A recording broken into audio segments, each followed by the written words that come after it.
Hello, Brian Pierce with the Pierce Brothers, and today we kind of have a special announcement from NOSLER. This is their Whitetail Country factory ammunition, and they sent me some samples in 308 and also in 243 Winchester. They are the 308 has a 165 grain, the 243 has a 100 grain, and we'll talk about the ballistics more in that a minute, but let's back up a minute. I think it's important to kind of know where this ammunition came from and what it is. It features what NOSLER calls the old solid base bullet.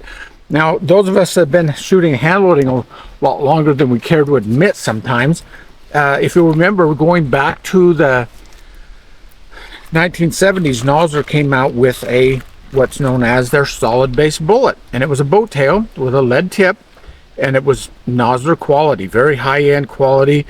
It was served to accomplish a couple of things. One thing, their NOSLER partition, their world famous partition that John NOSLER developed clear back in 1948.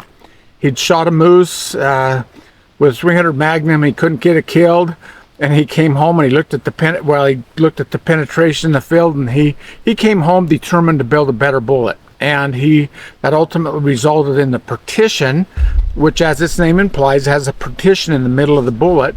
So the front portion will peel back, the rear portion drives on through. So the problem with the partition was it was kind of expensive, and it's not always needed on deer-sized game and whatnot. So NOSLER brought out their solid base, and the concept of it was that it had a boat tail, but the base of it, we'll try to get you a better photo up close here in a minute, but the base of it had a very solid chunk of copper in the bottom in the very bottom at the boat tail, if you will. And that served to, after expansion, that served as a kind of a control point for the bullet. So it was very popular. I remember back in the 70s shooting deer with conventional loads in 243 and 270 and so forth, and bullet performance was not always great. And I went to the NOSLER solid base, and I actually very much liked the bullet. It was really a truly modern bullet, and always had good performance with it. But there was a couple of problems. NOSLER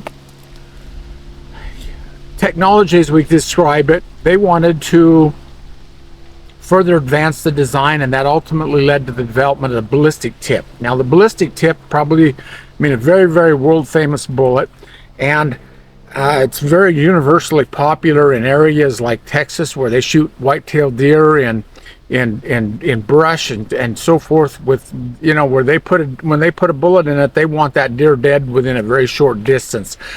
And you put a ballistic tip in heart or lung, and it's very explosive. It kills very rapidly. And the couple things that the ballistic tip brought to the table was that NOSLER was able to get a better control on the BC, meaning that it's easier to manufacture a bullet with a ballistic tip or a plastic inserted tip and control the exact length of the bullet. So the BC variance from bullet to bullet is not nearly as hard to maintain as it is with a lead bullet. Plus, in a magazine, boom, a magazine rifle shooting, recoil will take and flatten the tip of a lead tip a lot of times. So NOSLER came out with the ballistic tip, and of course that raised the price. Now, interestingly, just as a side note, NOSLER's not the one that developed the first plastic tip bullet. It was by a Canadian company, and sometime we'll do a full review on that. But NOSLER took it to a new level because they weren't using it as NOSLER applied it, and NOSLER came out with a ballistic tip, and it's been a wonderful bullet.